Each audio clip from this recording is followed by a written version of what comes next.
So these are my Bose Ultra earbuds, and I've been using them for quite a while. Let me explain to you what I found wrong with them, but also let me explain what I think they did right.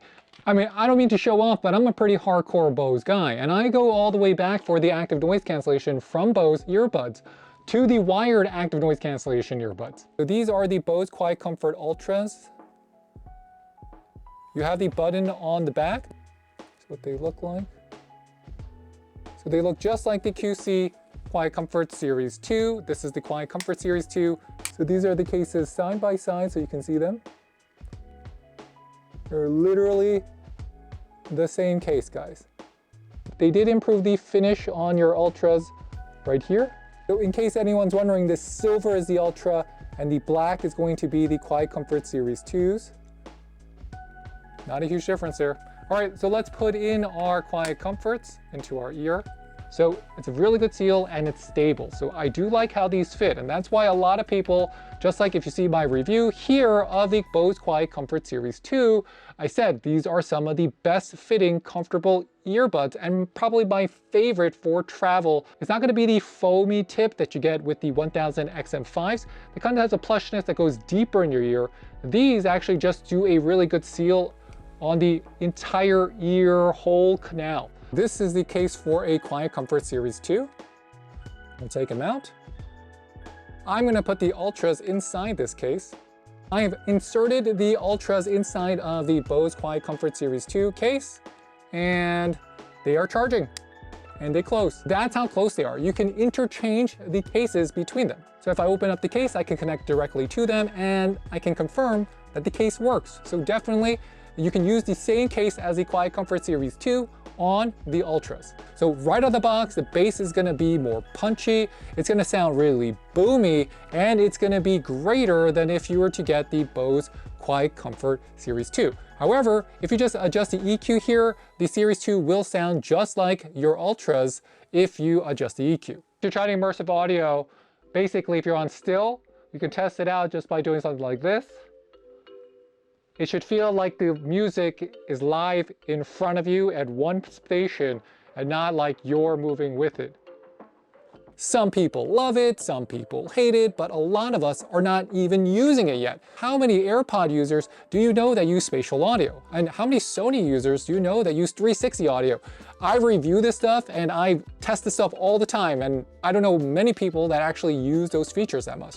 With that said, well, guess what? On Bose, I think it's done well, but you really gotta get into it. After having been able to try the amount on the Ultra headphones as well as the earbuds, I feel like they're better on the headphones, but let me explain why. It's because on the earbuds, there's some lag, especially when you're moving your head around, and that kind of ruins the immersive experience.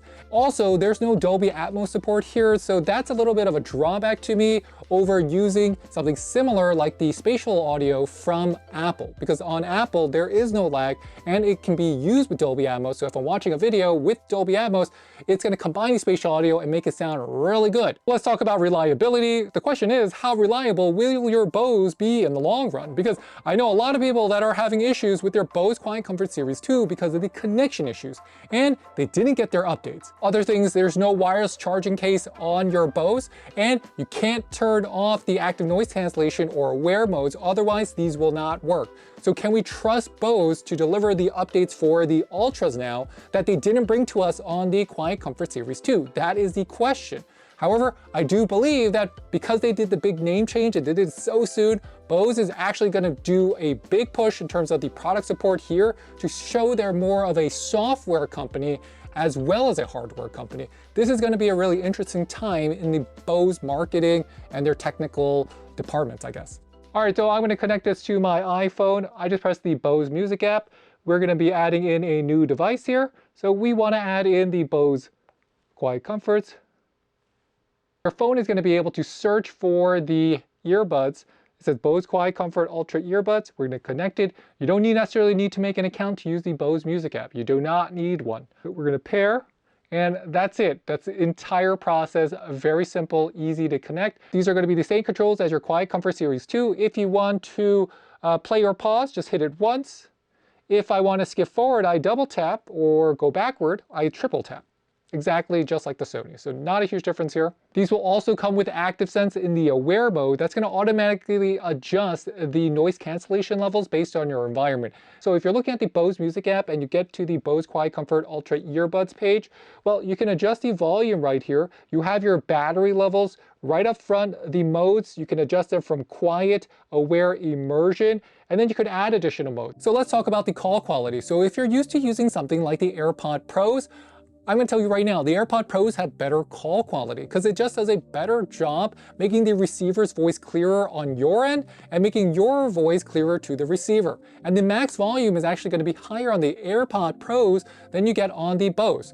But does that mean it's all lost here? Well, no, because the Bose Ultras are going to be just as good as the QuietComfort Series 2 for call quality, which was better than the original QuietComfort Series 1. But these Bose Ultra earbuds still do what Bose does, which is they do a lot of good things in terms of the audio quality. So let's talk about the active noise cancellation. The active noise cancellation on the Ultras, to me and my ears, is basically the same as the Bose QuietComfort Series 2. I think they tweaked it a little bit just because, in my opinion, the highs are a little bit more muted, but overall not a big difference. Like, most people won't be able to tell the difference between the Series 2 and the Ultras, in my opinion. And let's be honest here, best-in-class active noise cancellation is a moving target because guess what? Since the Series 2 came out, the Apple AirPod Pro's new generation came out, the Samsung Galaxy Buds Pro 2 came out, the Sony 1000XM5s came out, so it's really a moving target. I just heard that the new Jabras came out, so every single 2 months, someone's saying, I got the best active noise cancellation on the market. And at this point, active noise cancellation has become so personal, and everyone's hearing and ears are so unique that personal preference and lifestyle factors are really some of the most determining factors if the active noise cancellation earbuds that you're getting are going to be the best for you.